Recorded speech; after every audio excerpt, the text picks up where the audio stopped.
Good morning students, I welcome you all for another lecture on the course Computer Architecture and Organization. In today's class, I would like to discuss about the role of stacks and queues in programming. So what is the use of a stack? Before that, what is meant by stack? What are the different operations performed on the stack?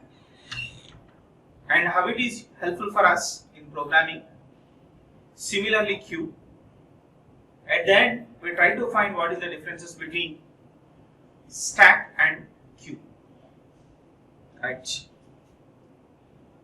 So first, what is meant by stack? Stack is one type of a data structure where the elements are inserted and deleted from only one end. I repeat. Stack is one type of data structure where the elements in the sense data elements are inserted and deleted from only in one end. That end what we can call is top of the stack, TOS. I repeat, stack is one type of a data structure where the data elements are inserted and deleted only one end. That end what we can call is top of the stack. Simply we can call as TOS. This. Coming to the second thing is, what is the operating principle of a stack? The operating principle of a stack is last in, first out, simply LIFO. What is the element we entered last in the stack? That element we retrieved first from the stack. That's what's the meaning of last in, first out. I can say in another way, the operating principle of a stack is FILO. That means first in, last out. What is the element I first entered into the stack? Only that element I retrieved last. So you remember the operating principle of a stack is either LIFO or we can call as FILO. LIFO means last in, first out, and FILO means first in, last out. Now the important thing is, this is a stack is very helpful to us to link a subprogram to the main program. So how this stack is helpful to us to link a subprogram to a main program, that we can discuss within few minutes. Fine. Next, what are the different operations performed on the stack? You remember on the stack, I can do only two operations. One is inserting a data onto the stack, and second one is deleting the element from the stack. So one is insert, that means writing something onto the stack. So here I written like this, an element is inserted from top end. That means here the top end in the sense TOS. I am already told you, in the stack the data inserted or deleted only in one end. That end we are calling as top of the stack, TOS. So insert, an element is inserted from top end. Top end in the sense top of the stack. So insert operation is called, you remember this, push. The insert operation is called push. So push means writing something onto top of the stack or insert an element on the top of the stack. So you remember in the stack, inserting the element is nothing but pushing the element on the top of the stack. So that you remember. And coming to the second operation we can perform on the stack is delete. That means we deleted something from the top of the stack. So delete in the sense retrieving the element from the top of the stack. So delete means an element is deleted from top end. Here also this top end indicates top of the stack, TOS, and deleting an element on top of the stack is called pop. You remember friends. Pop means retrieving the information from stack or deleting an element on top end of the stack. This both we can call as pop operations. One is a push and second one is pop. I can simply write, there are two operations performed on the stack. Number one is push and number two is pop. These are the two operations. By using push, write the information on the top of the stack, and pop is used read the information from the top of the stack. So finally, only there are two operations performed on the stack. One is a push and second one is pop. Fine. And next, if you go and take any processor to keep track all the stack locations, we are using a dedicated register. That register, what we can call is a stack pointer, SP. That is an important thing. A processor register is used to keep track of the address of a top of the stack. This register is called the stack pointer, SP. That means I'm already told you stack is a nothing but a temporary storage area. You remember this. This is, let you can assume a stack. So these are the location already filled with information. Now this location I am assuming as top of the stack. If I want to write something onto the stack, I have to go and point this empty location. So this location can be pointed by one of the CPU register, which is called stack pointer SP.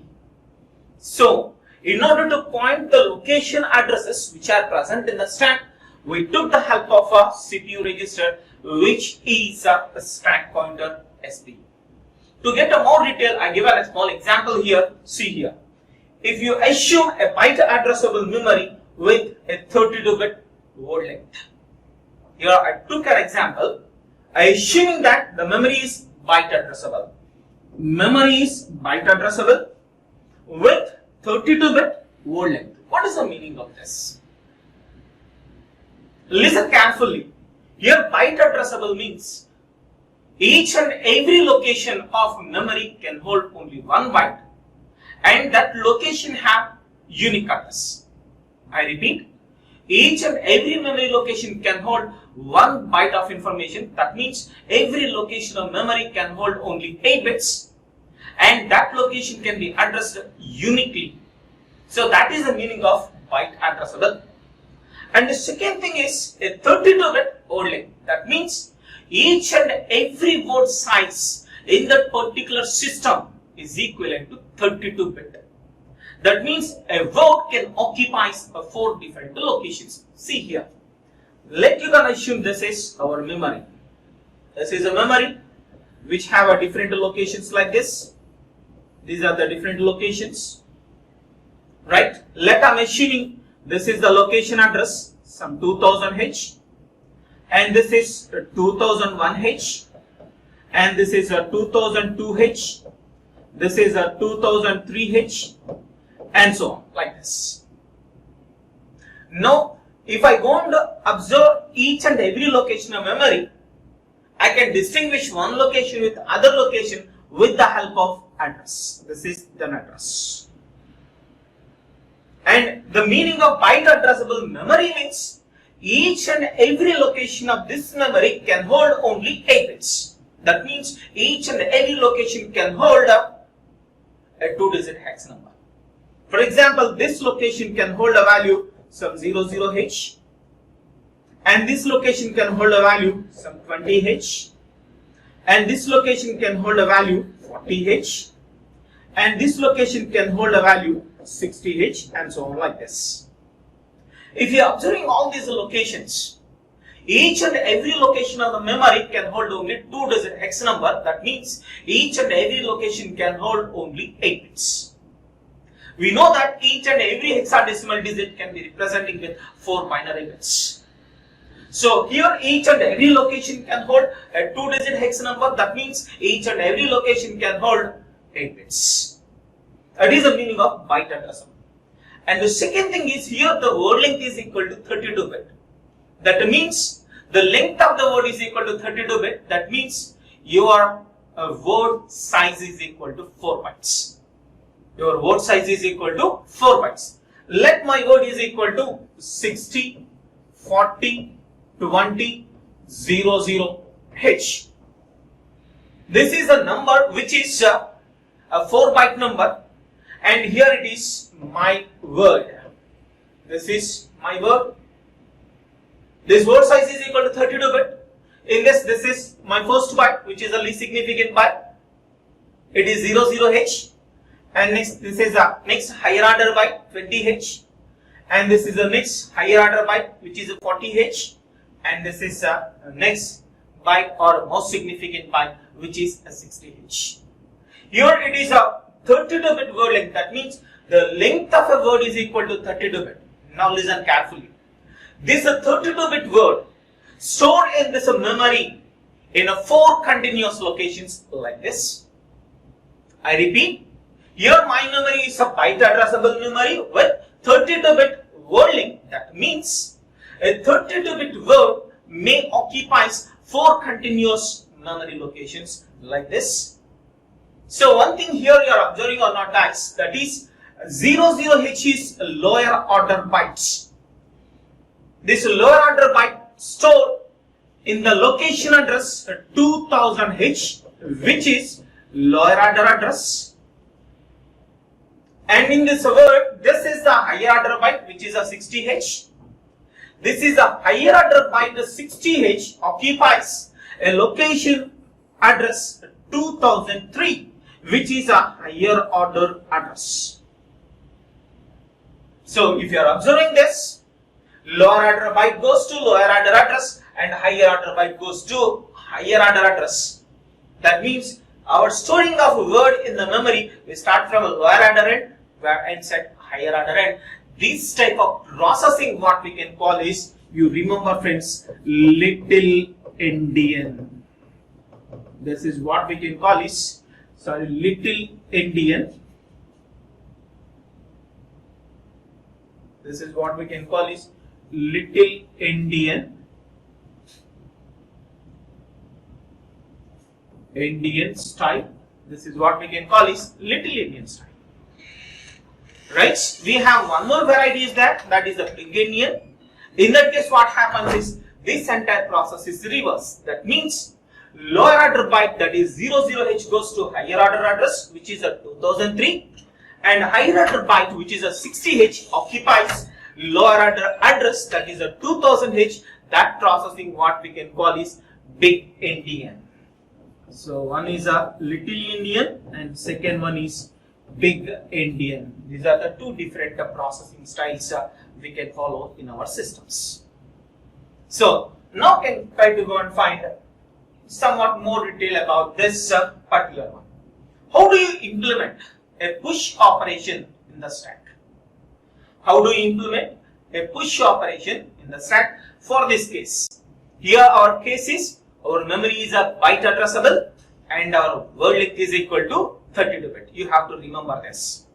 If it is the scenario, how do you do this push operation on the stack? Before discussing this, you have to remember one thing, that is, stack is nothing but a temporary storage area or a portion of memory we can use as a stack. You remember this. I repeat, stack is nothing but a temporary storage area which is a part of main memory, or a stack is nothing but a set of locations in the memory. You remember this. That's why here I took an example. Our memory is a byte addressable and our word length is equal to 32-bit. So if it is the scenario, how I can do this push operation? So in order to do the push operation, here I took the help of two instructions. The first instruction is subtract #4 from SP. For example, SP value is equal to some 2008H. Let me can assume this. What is the job of SP? Always SP points the top of the stack. We know that. Always it points the top of the stack. That means where the last stack related information was copied in the stack. So that location address pointed by our stack pointer. Let you can assume this is your stack. This is your stack, right? And this is the location 2008. So this is a location pointed by our stack pointer SP. That indicates already this location have the information. And this is the location 2007. And this is the location 2006, and this is a location 2005, and this is a location 2004H. Now if I want to copy new element on the top of the stack, what I want is, I want an empty locations. What is the size of your word? That is equal to 32-bit. That means we need 4 continuous locations which are empty in order to copy a new element onto the top of the stack. That's why first what I try to do is, I try to get the empty locations. So that's why first what I try to do is, I subtract 4 from a stack pointer SP. If I subtract a stack pointer content, so 4 was subtracting from stack pointer SP, then your value changes to 2004H. 2004H. So that means from that location we have an empty locations are available in the memory. From there onwards I can go and copy new data element. So that's why here I use the second instruction, that is the move new item comma in brackets of SP. That means new item, this is again some memory location. Let you can assume this is that memory location. I'm assuming as a new item. Your word length is equal to 32 bits, so it was occupied in these are 4 continuous locations. These are 4 continuous location information I can call as new element or new item. This is new item location data pushed onto SP specified location. What is the SP specified location? That is 2004H. From that we have an empty locations. So this is the way how I can push an element onto the top of the stack. That means these are the elements are filled with again or new item. This is the way how I can do a push operation on the stack. And coming to the second one, how I can do a pop operation on the stack. One thing is very clear, the pop operation is exactly opposite to a push operation. In a push operation, what I try to do, first I subtract 4 value from a stack pointer to get an empty locations or to get new top of the stack where we didn't have any information. Thereafter only I can go and copy what are the information I would like to push it onto the stack. The second thing is the pop operation, which is exactly opposite to the push operation. So what are the different instructions here I was using for doing of this pop operation is, number 1 is move in brackets of SP comma item. That means whatever the location that can be pointed by the top of the stack, that is nothing but your stack pointer.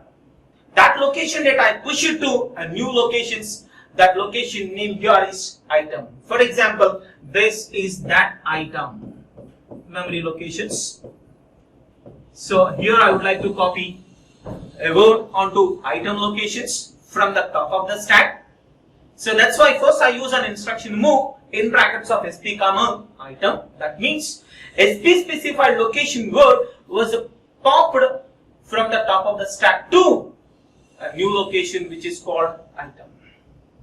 So after that we have to go and increment your SP value. For that I use add #4 comma SP, because why am I adding a 4 or why am I adding subtract why I'm doing a subtract 4 is, here my word size is equal to 4 bytes. You remember that. By adding a 4 to SP, now SP points to new top of the stack where we have data. So I hope you understand how we are doing a push as well as pop operations on the stack.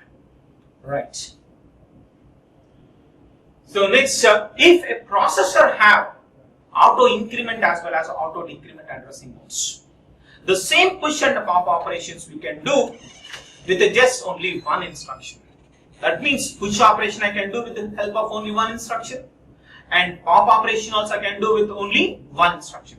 It is possible only when your processor may support auto increment as well as auto decrement addressing modes. How it can do?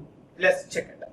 So to do this push operation, I am using only one instruction, that is move new item comma minus in brackets of SP. You remember, if you place sign in front of, that means if you put sign as a prefix, you remember that is pre-decrement. You remember that. That what we can call is pre-decrement. So if I want to push, what I have to do? First I have to go and get new empty locations. For that case, previously what I try to do is subtract hash 4 comma sp. This is the instruction what I used. So instead of that entire instruction, this is the meaning of that. Minus in brackets of sp. That means first sp content is decremented by 4. Later you are getting new empty locations on the top of the stack. On that locations, I can go and copy a new item. So instead of using the 2 instructions, just I was using only 1 instruction if my processor supports auto decrement as well as auto increment addressing mode. So here I was using an instruction auto decrement addressing mode base because here I was using minus sign. So this is the instruction which belongs to auto decrement mode. Auto decrement mode. And similarly, how I can do a pop operation without doing of addition of these things? I just use only 1 instruction. With the help of that, I can do both incrementation of sp value as well as I can pop the top of the stack value. For that, here I was using only 1 instruction, that is move in brackets of sp plus. So here I was using a plus after sp, that means post increment. This is a pre-decrement and this is post increment. The meaning of this one is first move sp specified location data onto item locations. Thereafter sp content increments. That is the meaning of post increment. But previous case pre-decrement, that means before pushing the item new item information onto sp specified location, first I decrement sp value by 4 to get an empty locations. Thereafter new item was pushed onto top of the stack. That is nothing but sp specified location.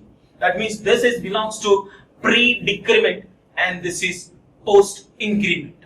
So obviously this instruction comes under auto increment addressing mode.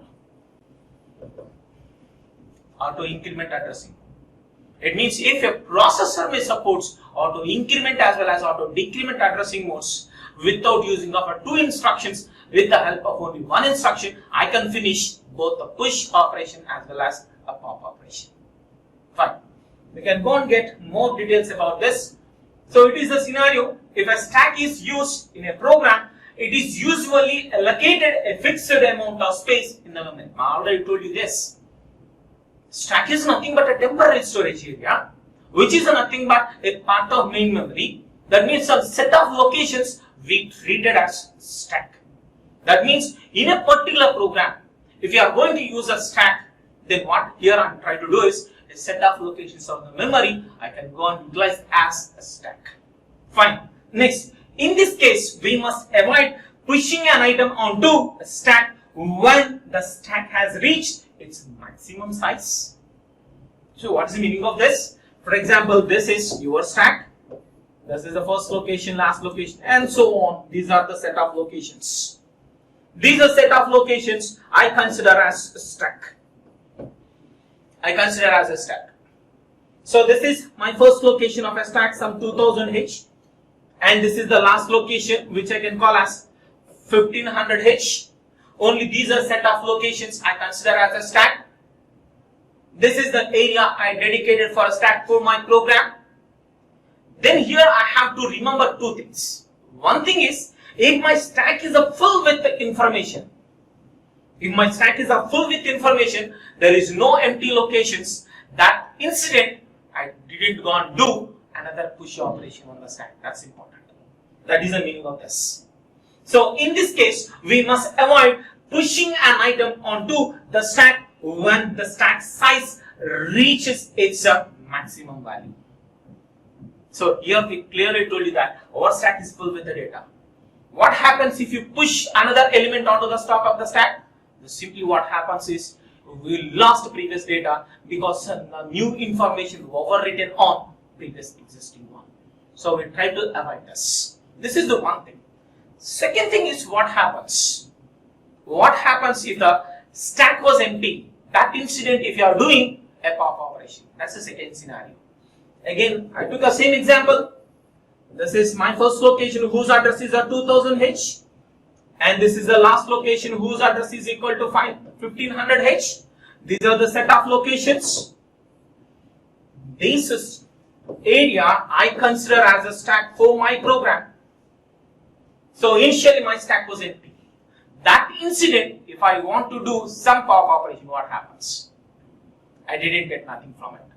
Because there is no elements present in the stack, then how could I get the information from the stack? So we have to remember, friends, we didn't do a two operation. One operation is once the stack is full with an information, that means there is no empty spaces on the stack. That instant we didn't go and do any push operation. That is number one. And number two is once your stack was an empty, that means there is no elements present in the stack. That instant we didn't do a pop operation. These are two things you have to remember. That means you have to take care while you are writing the information onto the stack as well as we are retrieving the information from the stack. So that you have to remember.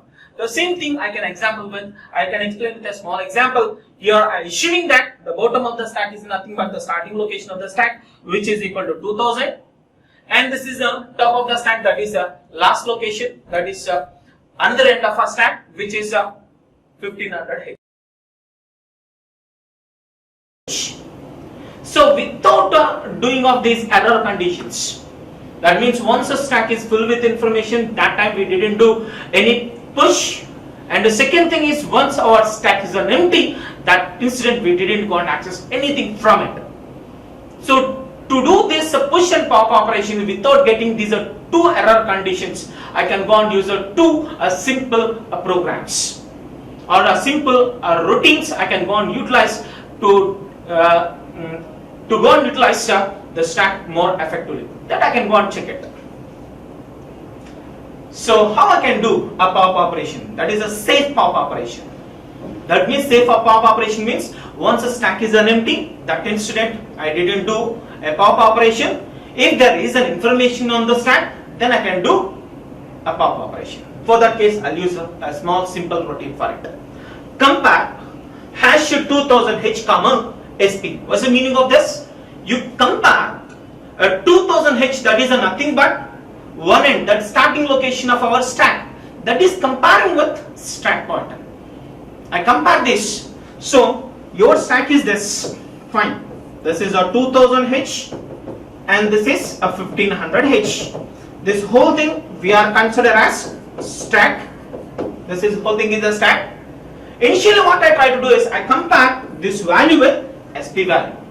For example, SP value is equal to some 2002H. Let you can assume.